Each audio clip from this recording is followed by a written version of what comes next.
This is the Hub on Hollywood, an iHeartRadio podcast. I'm your co-host, James Rojas. I'm the other co-host, Jamie Blanco. On this week's episode, an interview with Melody Cooper, a writer, producer, and director who has some inspiration to give filmmakers, not only here in New England, but I'm sure all across the country. Which movies would be best turned into video games? Which worlds would we want to explore? Which characters would we want to possess? The Magic School Bus preparing to fly is that too harsh to possess a character? The Magic School Bus, Magic School Bus preparing to fly into the live action dimension. Summer movie deals, that and more. But first, Jamie, we do have to say a special warm happy birthday to a Mr. Legendary Mel Brooks, who turns 100 years old. And he's still That's how you working. Do it, James. He's still working. That's right. And he has no plans of retirement. They just wrapped up on the sequel to Spaceballs, the new one, which is going to be coming out next year in 2027. He says he has no plans of retiring, and we don't need him to. We need him to keep making and producing and creating these hilarious and wonderful and uplifting movies that he has always been known for. And this is how you do it, okay? Yeah. This is how you make it to 100, Betty White.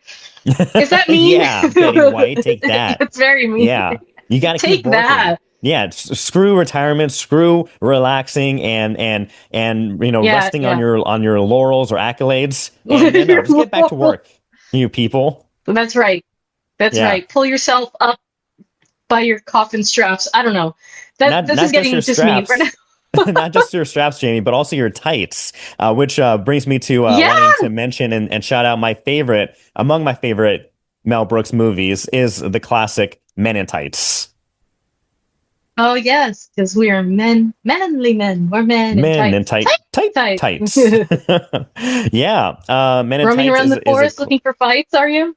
Absolutely. All day and all night. No, that's one of those movies that I watched countless times as a kid, like, going to Blockbuster or somewhere, renting it over and over again. The image of the title cover just like burned, ingrained in my brain. That one's a favorite. Blazing Saddles. I'm not sure if there's ever like an appropriate, I'm sure there is an appropriate age to watch Blazing Saddles, but I was at, again, one of those young ages where that was exposed to me. And I think I'm all the better for it. Blazing Saddles up there as well. Definitely maybe not something that could be made today. I think that still holds up. It still holds up. I still think it can be made today. Again, it's all about context, and I think the film does a good job portraying all that and like the ridiculousness of racism and stuff. I think it'll still hold up, and what also holds up as well too. And I'm not sure if younger generations are all into the black and white aesthetic nowadays, but. Young Frankenstein is a brilliant, fantastic, hilarious movie that I still can't help but sing that song when Frankenstein's monster and Dr. Frankenstein are on stage singing "Putting on the Ritz." And so that one I love that movie. My wife refuses to watch that movie for some reason. I told her it's not scary; it's a hilarious movie. But I'm not sure she's into like movies that are like not ugly per se, but kind of have like not the most pristine visuals, I would say. I gotta say, one of the funniest movies that I think Mel Brooks has ever made, and probably nobody would agree with me on this, but I think it's because of some very particular jokes. But History of the World Part 1. Yeah. Where they kind of go through the history of man. I just gotta love it because Mel Brooks stars in it. Yeah, he's actually in it, and he's just a genius in every single scene that he's in. And just some of the jokes are just so corny. So, like when the streets are crawling with soldiers, and there's literally people crawling, like literally soldiers crawling through the streets. I almost died laughing hysterically and couldn't breathe. There's just too many to name, too many to count, and we just got to thank Mel for being here, for making these movies for us, for bringing that joy and that satire to us. Mm-hmm. Like the same as you, these are some of the earliest movies that I can remember watching. So yeah, to Mr. Mel Brooks, happy birthday, And many may he more. have 100 more. Exactly. He's just going to end up being one of those floating heads in like a jar, Yeah, I would love right? that. Making movies into perpetuity. So, yay, Excellent. happy birthday, Mel. Happy First birthday. 100 No. in the books. Yeah, not many people can Starting say the that. next So 100 I think years. I think he gets a free Subway sandwich if he walks into any Subway Oh, sandwich yeah. in the 48 Nice. states, all connected states. Then he can get a free foot long. Let's see. Speaking about foot long, maybe the Magic School Bus. Maybe. The school bus has shrunk in Oh, size, and at one point, I'm sure it's been a foot long. So buckle your I seatbelts agree. because That's we are getting for us 90s kids who grew up with the animated or the cartoon version of the Magic School Bus. Buckle up because it is coming into the live action world, and none other than Elizabeth Banks is going to be starring as Miss Frizzle. Jamie, when you heard that this Miss live action Frizzle. adaptation was in the works, what went through your head first? I'm like, oh, that's cute. My kids will love that. Um, Yeah. because you know how I do the backwards thing of showing my kids all of the live action Yes. adaptations before showing them the originals, which is just a crime, really, Against against humanity, them. I think. But I'm sure that this is going to be. I think it's going to be good with Elizabeth Banks as Miss Yeah. Frizzle. Yeah, I think that's great casting. I can't wait to see her in the big frizzy wig and all of that. So yeah, no, I'm excited about this. I think it's something that kids need a little bit more of. We need to bring a little bit more of our 90s childhood, right, Yeah. to kids now, because it's just too much brain rot. It's too much tung tung tung tung tung sahur and everything else that goes on the internet and YouTube. Like, let's bring something good. Let's bring something good from our childhoods in. Speaking about brain rot, yeah, I think that one thing that this movie has to do to, I think, hold the true spirit of the original series is to be not only entertaining, but also educational. Like there has to be some legit science lessons trying to be taught to kids in this film. I Of think course. if kids watch this film and they don't leave with a new fun Mm, fact about the world and the amazingness of existence, I think that they may have yeah. made a mistake here. So I would imagine, and just kind of some ideas in my head, I think the go-to thought that, what this plot may be or where they may go is I think the human body. Do you remember the episode where they go into, there are many episodes where they Yeah. go into the human body to learn and to teach the kids and whatnot. I Hmm. think that would be like maybe the go-to like setting for this film. Maybe I would be surprised if they pick something else, some other educational setting or backdrop. But I think the human Hmm. body would be like the easiest one, just because yeah, you get small, you have that fun, the fun play of being Hmm. tiny in a human body, and you're exploring different parts and all the goo and everything that the human Hmm. body entails. I think that would be fun. Yeah, Right. so this is gonna be One of directed those by episodes Rob. was Yeah. the kid had a cold. Right, yes, he had a cold. I think it's gonna be difficult to choose like one episode or one thing for them to do with the Magic School Bus. I almost wish that this was a television series and not just a movie. I kind of have Uh, that feeling about Obsessions also. Obsession, I feel like that would, not Obsession, Backrooms. I feel like Backrooms would have been better as a series and not just as one standalone movie, though I'm sure we're gonna get multiple movies. But yeah, we'll see. We'll see how they do in this movie. You were saying it's directed by? Yeah, directed by Rob Letterman. He directed Detective Pikachu and the 2015 Goosebumps movie, and this is backed by the studio Legendary Studios, who produced Dune, or behind Dune and Godzilla vs. Kong. So a lot of spectacle that they are very known for. No official release date or theatrical window just yet. It's just news that this is going to be in development. So that is cool news for us. Speaking about things that are coming to the movie theater, all of us, it's summertime. We're all looking forward to going to the movie theater, spending a lot of time, spending our money at this stuff. And I understand that there's some ways to save said money. That is right. Um, the big theaters doing some deals for families this summer, which is really nice considering how expensive movie tickets are today. AMC Theaters is doing $3 movies throughout the summer. Lots of different titles, from How to Train Your Dragon to the SpongeBob movie.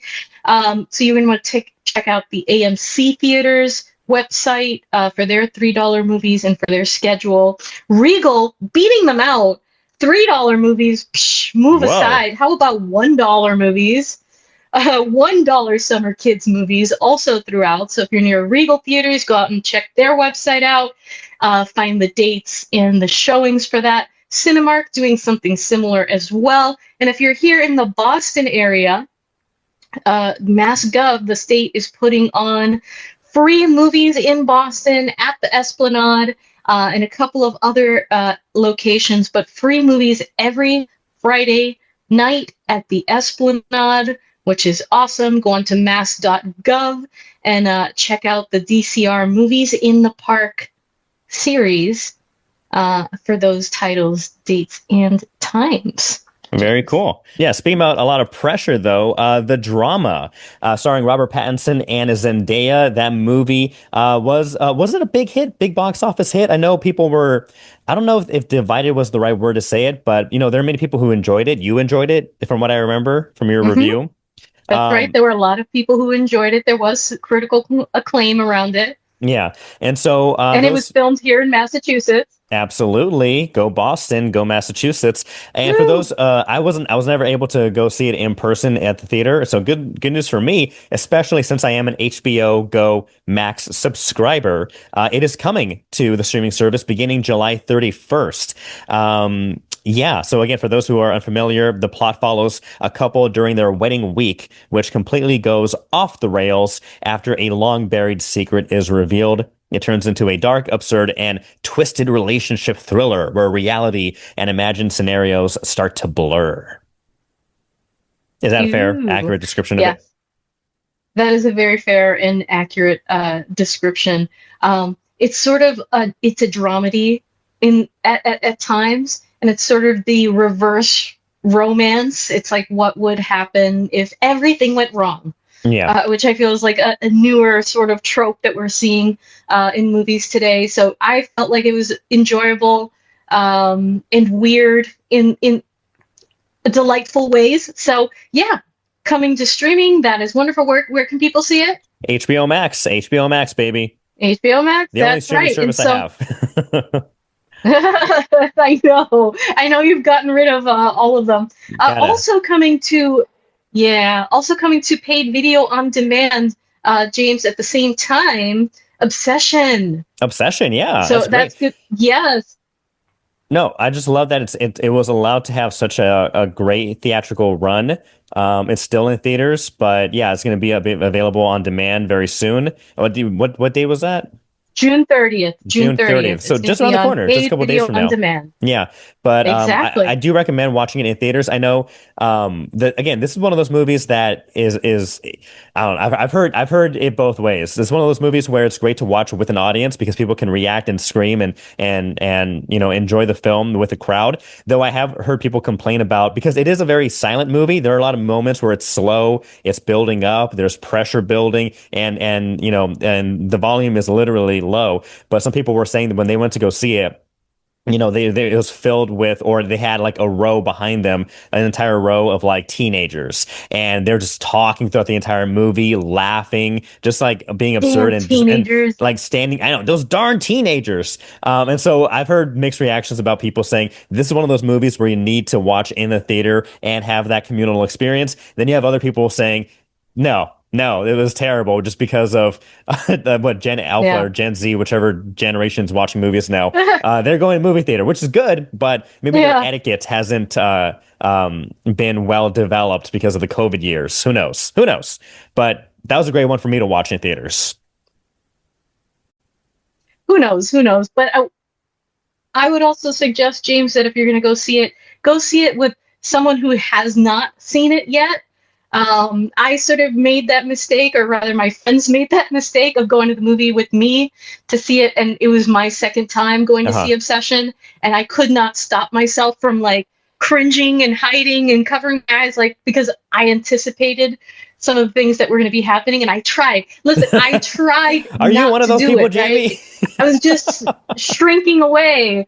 And I'm so sorry. This is my formal apology to all of my friends and to the people out there, for some people. But yeah, now you can watch it in the safety of your home. And there's supposedly, James, there's supposedly a director's cut also that is going to be available once it's on streaming, once it's on video on demand. So extended, more brutal, NC-17 supposedly. Man, we'll see. Have you seen Backrooms? I did just see Backrooms a few days ago. Yeah, was it good? I've heard good things about that too. So really good stuff from these YouTube directors. I had kind of mixed feelings about it. I had a little bit of mixed feelings. I thought it was very well done, considering the director was 19 years old and he was the writer and director. I just felt like it was incomplete. I felt like it was the ending was kind of anticlimactic. It just felt incomplete. There wasn't maybe enough explanation of the world or what was going on. I think maybe this was a movie that was made for the people who were the fans of the YouTube series and know the lore. But for general audiences, maybe a little bit leaving a little left for want. Right. For general audiences, but we'll see. I'm sure that there will be more movies and we'll get to know more about the world.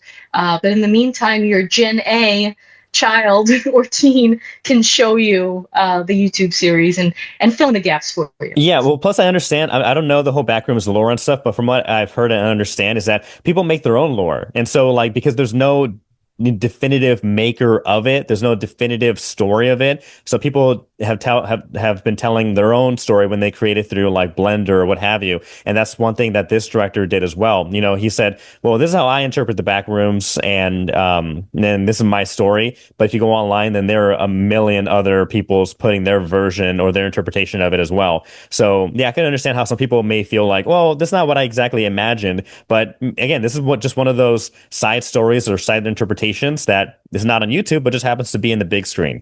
And so maybe, yeah, down the road, other people will pick up the mantle and make sequels to this and have their kind of iteration or version of it as well. But it's an interesting world that we're entering with the YouTube space, or this kind of weird public media, open source media, or quote IP that people have been going with. Jamie, right. What we're also going with is the continued duty to issue casting calls and let people know what they have in store, what they can try to audition for or work in here in New England. Was that a smooth transition? So if you want to be in the next The Drama, that was very smooth. Excellent. I love that. I love that transition. Thank you, James. And yes, that is our duty. That is our duty here on the Hub on Hollywood. Very excited to have some more projects coming. It has been slow here in New England. Rubber Hut was an indie film that has wrapped. It's about a woman who opened a condom shop back in the 90s, created an uproar. A few other things that have been creating an uproar, James. The Summer I Turned Pretty movie was turning heads in Plymouth, attracting huge crowds of fans who turned out to try to get a glimpse of Belly and the boys. And, you know, if you're a fan of that, I didn't realize it had such a huge, fervent, like, voracious following. But that was pretty impressive. Huge crowds turning out in Plymouth for that. They may be coming back. They're filming all over the country for that. The Summer I Turned Pretty movie. Another indie film that's getting ready to shoot in Concord, New Hampshire, called Pinsetter. This is being casted by CP Casting. If you want to reach out to cpcasting.com, you can get information on how to submit to that. Also coming, James, something called Hugh Done It. Hugh Done It? Did Hugh do it? I don't know. We'll see. Also, Boston Blues Season 2. They'll be back for exteriors for their next season. And James, Adam Sandler is going to be back probably in August. The Sandman. looking like he will be back in August or September to shoot parts of Grown Ups 3, probably also the exteriors for that. As I said many times, Adam Sandler, we love when he comes here because he employs hundreds of background actors, long shoots, overnights, golden hour pay, good stuff, good stuff, good stuff. So that's just a few of the things that are trickling their way in. I think we're going to have a very exciting summer of filming in New England, James. All right. So if you are an actor in New England, or if you are interested in the world, or if you know anybody who is trying to make their break or just get more roles, more jobs in the industry here, send them the video. Send them over to the Hub on Hollywood. We are on YouTube. Be sure to like, subscribe, and comment. Join the conversation. Let us know what projects you've been a part of or projects you would love to be a part of. Also, we're streaming everywhere you listen to podcasts. So iHeartRadio, Apple Podcasts, Spotify, anywhere you get your podcast, we are there. Podcast. And also we're on all the social medias at Hub on Hollywood on Facebook, Instagram, TikTok. We're all there. We're trying our best to, post stuff here and there whenever we can. It's our life's mission. It's our life's goal. But Jamie, someone else has a life goal out there, and that is to inspire filmmakers, aspiring filmmakers who are trying to make their big break, like some of these YouTube directors who've made their big break as well. Yes, we had the honor of speaking with Miss Melody Cooper, a mover and shaker in Hollywood who is giving back to up and coming filmmakers. She's part of something called Stowe Labs that just met a couple weeks ago in Vermont to help mentor sort of the next generation of storytellers, filmmakers, directors, these people who are coming and trying to bring their unique perspectives, their unique stories to the big screen and share that with everyone. So without further ado, James, here's our interview with Miss Melody Cooper. Mm-hmm. We have the pleasure of being joined by industry writer, producer, and director Melody Cooper. She has a laundry list of accolades and is also a fellow, mentor, and panelist at Stowe Labs in Vermont, helping the next generation of filmmakers realize their dreams. Melody, thank you so much for being with us on the Hub in Hollywood. Really happy to be here. Oh, that's wonderful. We appreciate your time. And I guess I'd like to start with your passion for storytelling across all genres, really, apparently. And what made you want to pursue this dream? What got you started? Well, probably my dad was a scientist who kept this amazing science fiction library at home. So I was constantly reading and really young. And so, and it's just when you're weaned on sci-fi, and then my mom was into horror, it's kind of like the whole world is open. So I just had this kind of wild imagination growing up. Yeah. And then my mom was really into foreign films and into films in general. So I kind of learned at her knee how to, from Kurosawa, all these amazing filmmakers that, you wouldn't expect a 7 to 12-year-old to be exposed to. Right. So I was hooked. I was hooked early on. And I actually started out as a professional actor. That's the first thing I wanted to do, was be an actor. So so that kind of form of storytelling I've done a lot of Shakespeare and downtown kind of avant-garde theater. Just all aspects of storytelling have always interested me. I know, and it shows because you are a writer in multiple genres. From your comic book, are you the artist or the writer for the comic? The writer, yeah. Writer, yeah. And writing screenplays. So you started off as wanting to be an actor, and what took you from there? Well, I didn't find that there were as many strong roles that I expected for actresses, let alone a Black actress. So I started writing plays. And my first play was about the early labor movement. And I was in the play, and it got picked up. It won awards, my first play. And I was kind of shocked.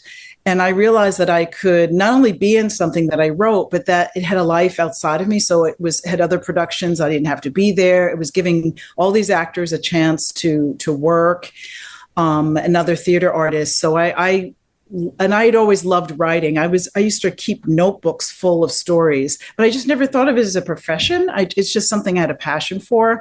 And when it clicked for theater, and then I did New York Stage and Film. I wrote a play about Rwanda and the genocide, and a film director came to see the staged reading that we did at the end of that workshop and loved it and said, you should be writing for film because you're such a visual writer.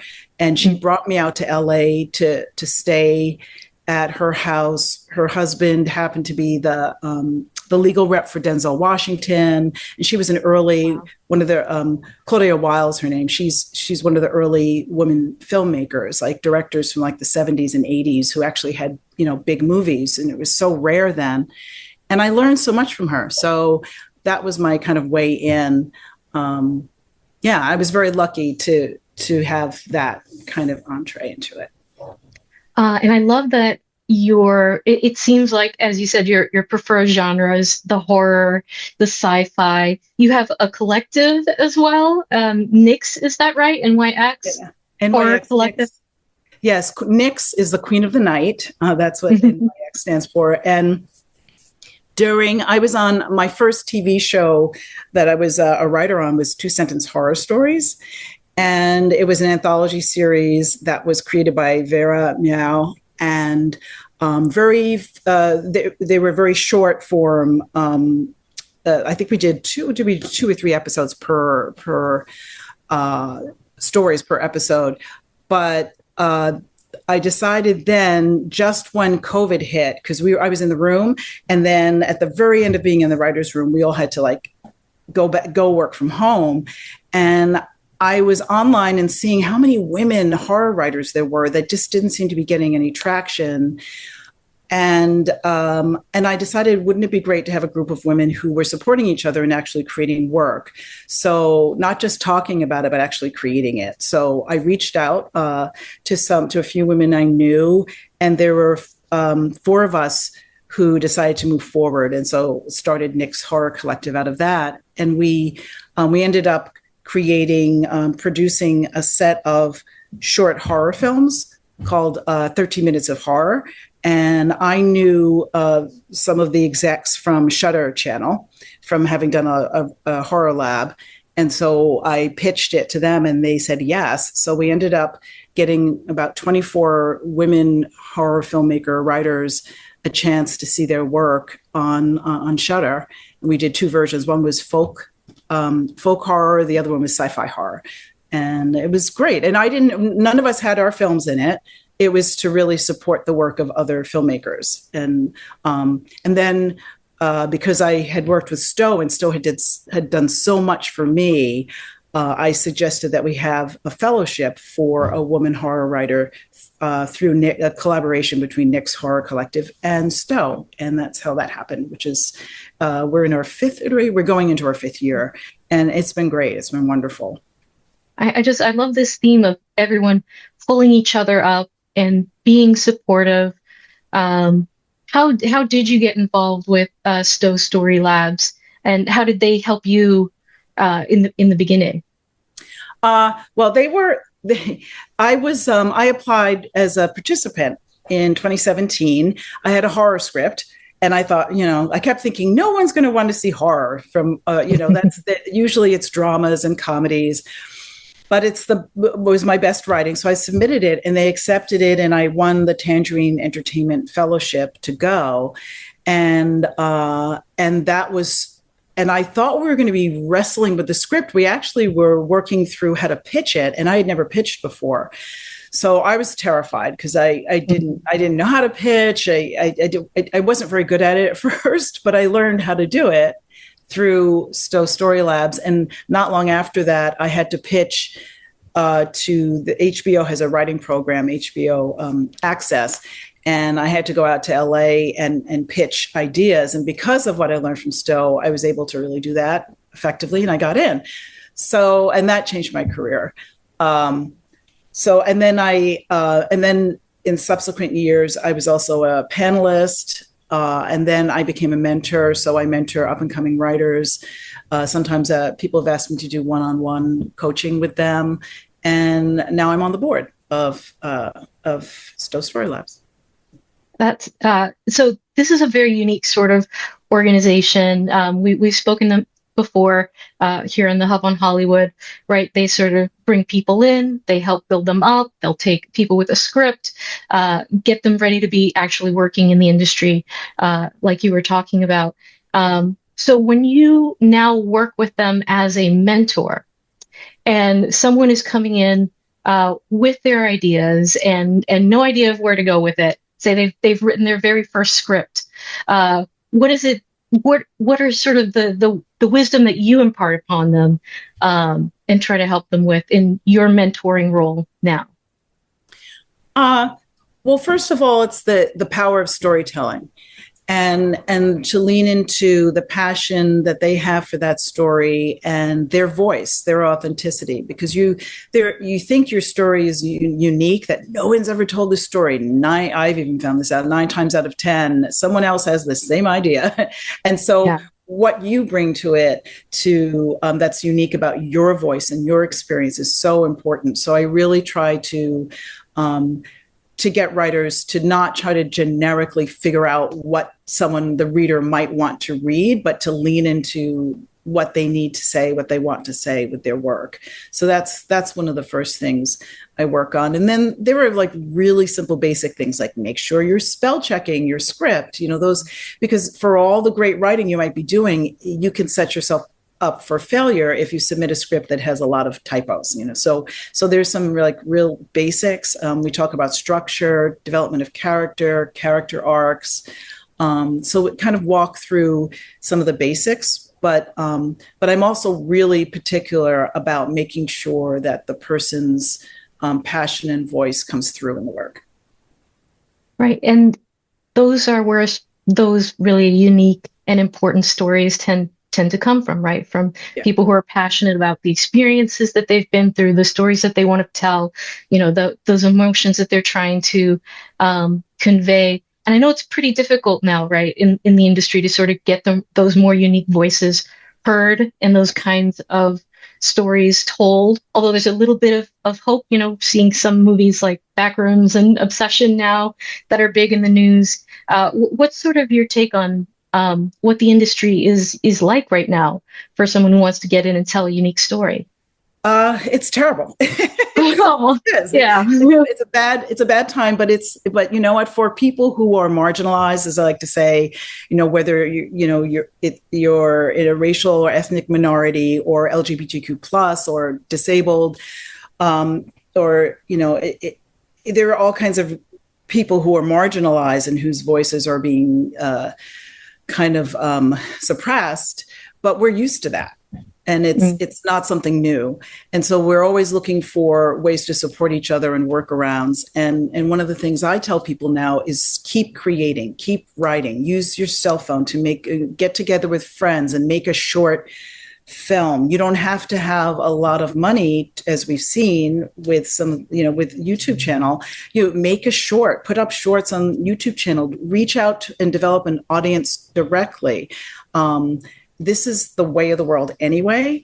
And that way you can keep the juices flowing, you can keep working and supporting others. And it's really important not to shut down and be away from others, as much as you can, even if you're just meeting, whether it's in person or over Zoom, meet with other artists and each one pull one is so important. I really think it is. And then, with Backrooms and Obsession, one of my obsessions is that a lot of the articles and coverage about it talk about it's the new age, and they talk about all the young men who are making a difference, and they ignore the women who have been out there of all ages, because what happens is if you're in a marginalized group and you've been beating your head against the brick wall, you can be 40 and have something amazing, have had something amazing, have something new, be a new voice. It's not only like the 20-year-old white guy. It's so. Right. So there's a range of people who are out there with great voices, great work, and you're not always seen and heard in a system that's been set up to only hear certain voices. But that doesn't mean you shouldn't shout out what you do. I mean, look at Sinners. That is a perfect example of something that, and also not only something that was successful, but something that was successful overseas as well, because we're constantly told, well, stories led by women aren't going to do that well, or stories led by Black people aren't going to do that well. And there are, half of the audience for horror are women. 50% of the audience for horror. So it's kind of crazy not to have more women directing and more women writing and telling more stories from a woman's perspective. So, I just said the way to change it is to change it.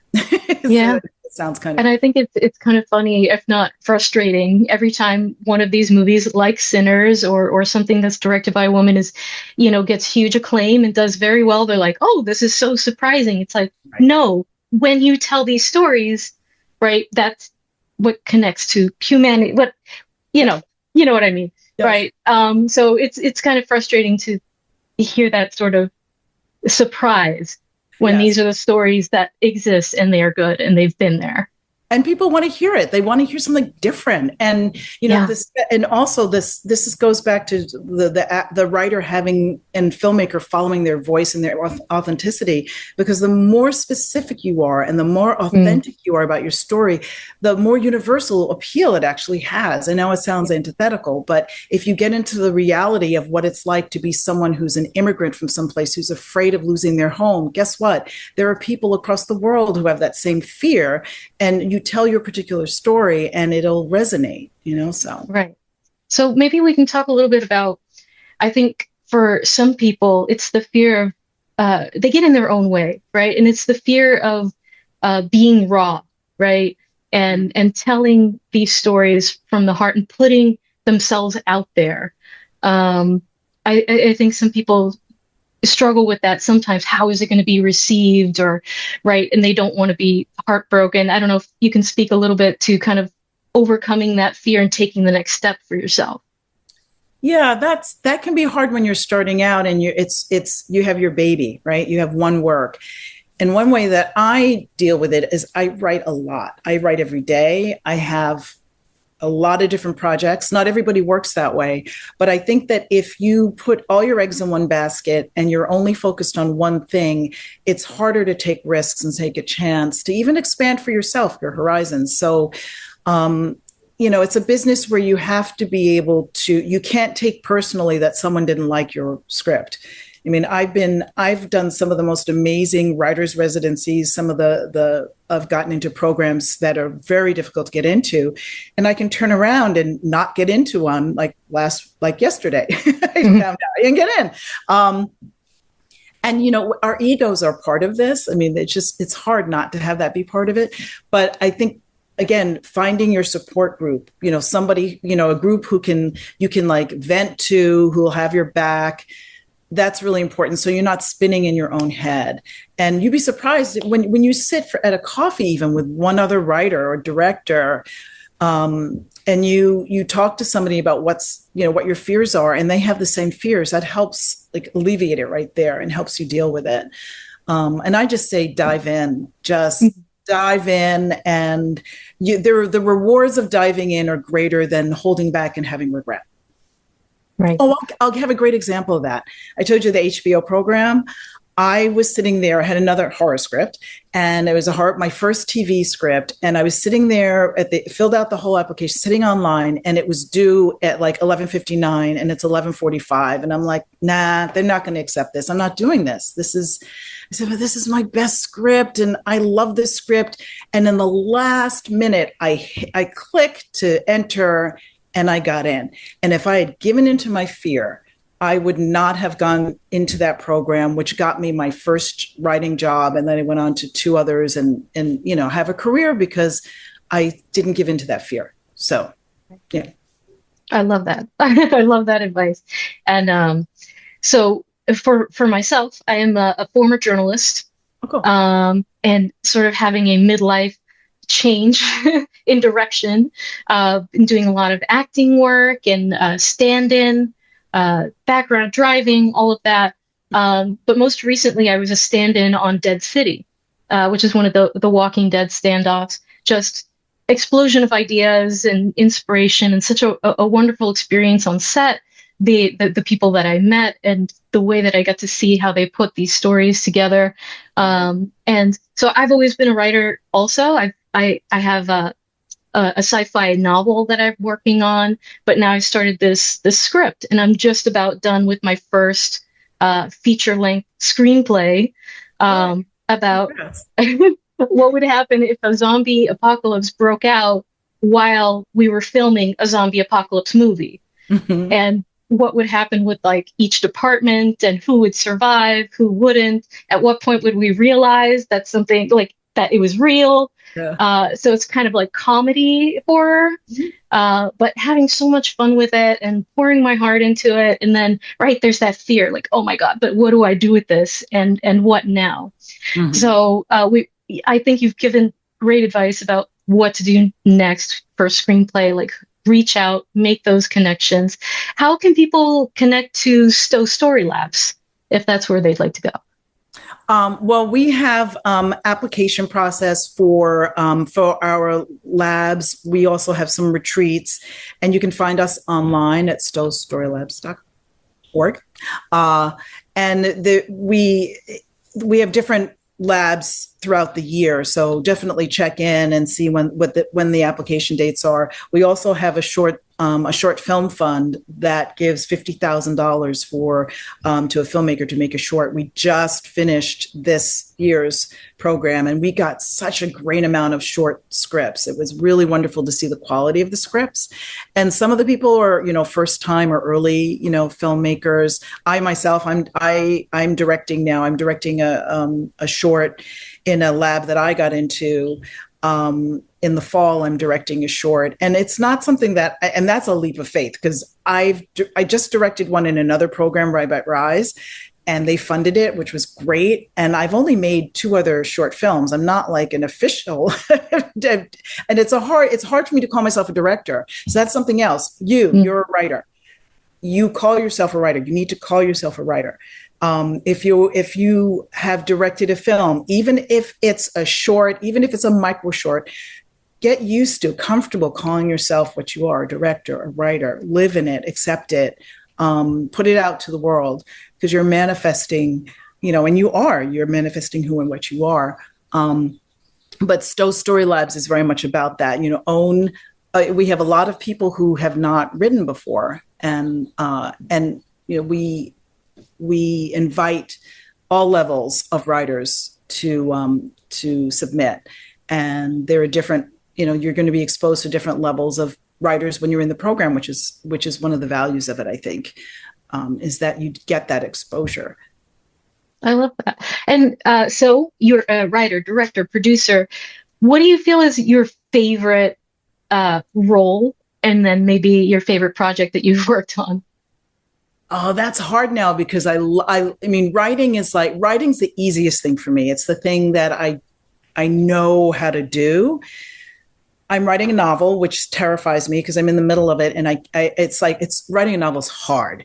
I can pivot to write anything, comic books, but I feel like I need time away from everything and everybody to really finish the novel. So that's the one thing about writing that's been difficult. But directing, I love film. I love directing. It's my new passion is really writing and directing. I don't want to direct other people's work so much, my own.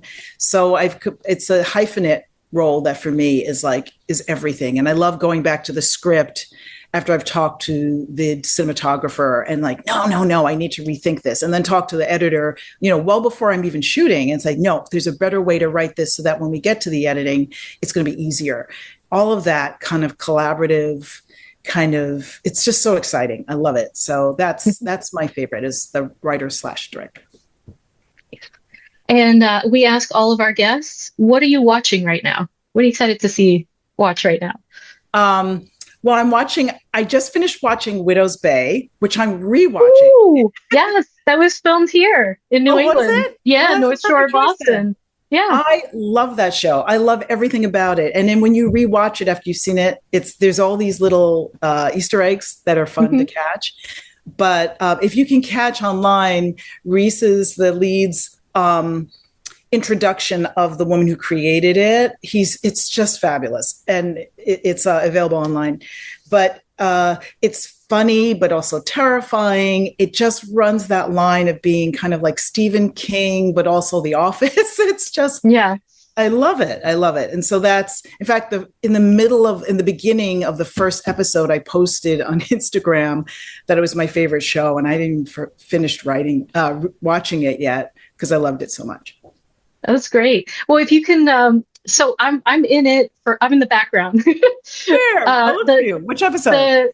The party where Patricia goes to the party and there's the mean girls. Yeah. And she walks out. So I'm one of the mean girls, like in the background, like like just giving her the eye. And my son is in it also. He plays a little boy with ice cream who's running around like when they open the island for the first time. So that's a really fun one. We're looking forward to that coming back and making lots of fun jobs here in New England, be part of something that's really special. Oh, that's great. And they picked it up for season 2, so you'll have it. Yeah. Yay. Yeah. We're very excited. It's a great show. It's a lot of fun. I wondered where they were shooting it. So, yeah. Yeah. And so for people who want to find you, where can they find you? You can find me on Instagram. I'm at Melody Cooper Film. And you can also find me through my website, which is Melody M as in Mary, melodymcooper.com. And those are the best places to reach me. Awesome. Any last thoughts, any pearls of wisdom that you want to leave our listeners and watchers with? I think that, hold on, because especially those of you who tell stories that are outside of the box, because the world needs you, they need your stories, and it's hard to hold on. And, I started out in this business working odd jobs as an actor to keep working as an actor. And then, I'm a mom and I was working a full-time job, taking care of kids and writing. Mm-hmm. So you can stay in it. No, there's no one way to do it. But the thing you absolutely have to do is you have to keep writing and you have to keep working at your craft, however you do that, whether it's through Stowe Labs, whether it's with your support group, whether it's on your own and every morning you write something, but just, hold on and stay in it because I think the tide is going to turn. Wonderful. Melody Cooper, thank you so much for being with us on the Hub on Hollywood. Thank you. A huge thank you again to Melody. It's really interesting and not often that you get to talk to someone who is in the industry. And I feel like what's really inspirational about her story is people pulling each other up, right? As she was starting out, there was someone who was already in who pulled her up, who became her mentor, and now she's passing that on, right? And she's pulling other people up into the industry, and that's just such a wonderful, wonderful thing. And we would like to replicate that here on the Hub on Hollywood. Again, share this podcast with your friends. We're on all the social medias. We like to get people cast in the movies and bring you interviews from actors, directors, writers, the people who are in the industry, making it happen, living the dream. Yeah. So that we can help you to achieve yours, James. All right. Thank you again, Melody, for hopping on the Hub on Hollywood. If you are in the filmmaking industry, feel free to reach out at hubonhollywood@gmail.com. Shoot us an email and we'll start talking. But yeah, Jamie, let's start talking about our last topic of the day. And that is movies that we would love to see get turned into video games. The opportunity to be able to explore a movie's world, explore a movie's lore, and to become said character of some of these iconic movies that we love, whether they're well known or super niche. Jamie, I have 3 movies that I would love to see get turned into a video game. I'm not sure for Xbox or PC, but just to be able to play in that world, and also an honorable mention. But if you want to go first, go ahead. But I do have one at the ready. Okay. I feel like mine is already a video game or might Okay. be. Not that I know of, but I mean, probably. It probably is. But it's a world that I would like to explore and that I would Pac-Man. love to play in. Pac-Man No. is already a video game. But that would be the world of Avatar: The Last Airbender, the Okay. cartoon original, I don't okay, think from there's a video game. Nickelodeon. There might be. I don't know. I don't have my finger on the pulse of video game tech, and the latest in that world. But I would love that. How awesome would that be? Of course, this would have to be post Fall of the Fire Lord, because I don't know that I would actually want to explore a world in which the war is still going on. I'm a more peaceful game player, James. I'm not about the pew pew or whatever. Yeah. And before Korra, I'm not as big a fan of Legends of Korra, but to explore like Ba Sing Se, the air temples, maybe you get to ride the giant koi fish, right? And just explore that world and be these characters. I would love to be Aang, right?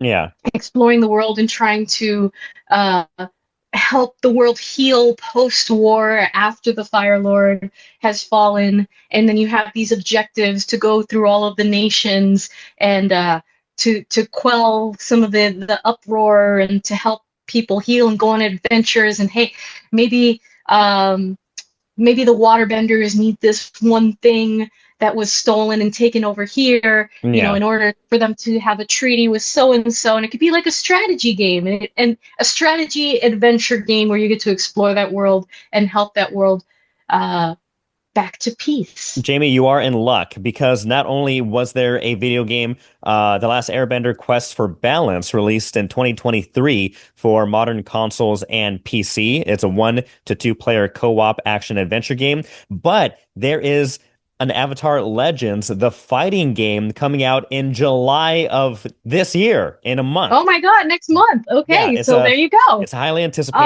I love it. fast-paced 1v1 fighting game scheduled to be released July 23rd, developed by the Gameplay Group International, features hand-drawn 2D animation, crossplay, and a Wow. starting roster of 12 iconic characters. So Woo. your wish is my your what's the phrase? Your wish is my command. Boom. Yeah, yeah, There we it's go. true. There we go. Magic, Excellent. magic. Gotta go Magic. play What it. else is magic is time travel. And what's the best vehicle for traveling through time than a DeLorean? I would love Ooh. Back to the Future video game where you get to explore not only the 1950s, not only the 1980s, but also the 2015s, Oh. which was like 10 years ago. I know, yeah. No, but being able to play as Marty McFly or Doc Brown, being able to explore areas with a hoverboard, drive around, fly around in a DeLorean, and not only go to or visit the places that were featured in the films, but also you have an unlimited playground because you could time Mm. travel to any time, future or past. And so I think that would be a very fun game to play. I don't know how the rights would work because for the longest time, the rights are very protected, and so no new films or sequels can be made until like Robert Zemeckis dies. And so I don't know how that will legally work, but I think Back to the Future would be great. The video game, Jamie. Too. Yeah, just depends on where you can go in that world, what years you can explore. That would be cool. Yeah, That would be cool. absolutely. You know what else would be cool? You know What? what else would be cool, James? And I imagine this movie being turned into not like a high quality video game, but like Super Nintendo classic, like the little pixelated kind of video games. The Princess Bride, Okay. right? I want it to be a sweet, cute little game where you go through the adventures of the Princess Bride and you get to go through like the fire swamp and fight the rodents of unusual size, right? And all the terrors of the fire swamp. Or you have to sail on the sea and you have to catch up to the boat and you have to climb the cliffs of despair. Like you just go through all the little parts of the movie and you do like the little fight scenes. You fight Andre the Giant. Yeah,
Okay. And well, I think I have a more modern suggestion. I mean, Okay. John Wick is modern. John Wick Yeah. is modern, but I'm talking about like still in theaters now. Okay. Okay. Sure, we have the Backrooms YouTube series, but wouldn't it be interesting to have a Backrooms video game where you yourself can go in and explore the Backrooms and try not to get eaten by the monsters and try to find your way back and figure out the secrets of the Backrooms Am I and all crazy? that jazz, I think. Am I crazy? But isn't there Backroom Monster a game or a video game? Is there a Backrooms? I don't know that there's a video game. Because yeah, it's not a I single know game, but there's rather the internet series of creepypasta. videos. Yeah, I suppose so. Yeah, for some reason, I always imagine people can like explore, but I guess I'm again, I've only seen brief clips online, so I'm no expert on this topic. But Mhm. yeah, I guess it's just videos. But yeah, no, I I'm think that'd sure be that it will get there. I'm sure that it will get there, and we yeah. will see a The video game of maze that. aspect of a monster aspect Right. would be very good gameplay, I think. hmm And there Um, is, if mhm. we go with the version that is being turned into movies, right, of the young director, there is sort of a conspiracy also involved, an organization behind the back rooms, and that would be really good stuff for a video game too. Excellent. Let's see. My final movie, I do have an honorable mention, but my final movie I would love to see get turned into a video game is Dredd, the 2015 film. Basically, Judge Dredd, him and a rookie cop, Oh, really? which is Yeah, great to I have, remember and you that. know, as a sidekick character. They are in a self-contained space, so you have this high-rise apartment building that gets more difficult the higher you get up. So you're literally leveling Yeah. up in difficulty. You have a diverse of colorful villains and goons all around you. You have slow-mo visual effects, slow-mo gameplay, so you kind of have like that kind of Matrix kind of feel. Um, Also, really cool weapons. So the judge has different settings on his gun, his pistol. You could do machine gun setting, semi-automatic, or like grenade launcher. You have so many cool things in this single gun alone. I think, and it's a self-contained story. You're trapped in a building. I think that'd be very fun. So that'll be a really cool game. I think see developed. My last honorable mention, and this is kind of a joke one, but I would love if there was a Forrest Gump video game. Oh Lord, Yeah. what would you even do in that game? So hear me out. So this is my sales pitch for a Forrest Gump video game. So you have a Okay. character who sees the world through a different lens than everyone else. He has a lifelong love interest who he is willing to do anything, go anywhere to make her safe and make her Yeah. happy. So he has a goal and a determination. And not only that, but you have a character who is transcending different eras of his life. So you can have a child Forrest Gump who's trying to evade bullies and run for his life and run for his safety. You have Vietnam era Forrest Gump who has Uh-huh. you have incredible fighting scenes there or heroic moments. You have a ping pong Forrest Gump where he's traveling the world and doing and if you have a VR headset and you have a Right. VR remote, you can do a lot of stuff with this gameplay. So you have ping pong Oh, era. You have the shrimping business. You have yeah. an actual like economic kind of business mindset of like, okay, I have an economic game. hmm I need to find out how to make this business lucrative while also sailing the seven seas. Wow. You have a cross country run. So you have like eras and So different many types games of in one. gameplay Yeah. in this video game. You stumble through major world events, which would be hilarious. And plus, lastly, there's a lot of emotional weight to this character and to this story. So you have emotional, deep important choices, life choices that you can make to have you go down this path or this path or that path. So there's a lot of character development in this game. I think a Forrest Gump video game is what this world needs, Jamie. I love that. I love that. I agree. I will help with the Snap. startup money to get that Thank you. made. Snap, snap, snap. Or Tom And Hanks. yeah. Tom, if we know you watch the Hub on Hollywood, so please Right. chime in, comment down below. Let's fund this. I think we can make this happen. Go run, All Forrest, right, run. James. That's right. That's Yeah. right. Hashtag run Forest run. We're gonna get that started. That could be the And name I of the think video game. That's yeah, perfect. there you go. Hashtag run Forest run. Let's get it going. What movie would you at home love to watch or see get turned into a video game, that you will love to be able to get the joystick or the mouse and the keyboard and live in that world, live in that lore, explore that space. Let us know down below. Thank you so much for joining us here on the Hub on Hollywood. If you haven't already, please like and subscribe, join the conversation. If you are not in front of your phone, which sounds impossible nowadays, but if you want to listen to us, you don't want to watch our beautiful faces, you can listen to us anywhere you get your podcasts. So iHeartRadio, Apple Podcasts, Spotify, wherever you get your podcasts, we are there. Jamie? And stick around for coming weeks. We're going to have more exciting interviews with people in filmmaking who are making like the best movies and the best television right here in New England. So yeah, until then, James, I'm Jamie. I'm James. We'll see ya. Bye. See ya.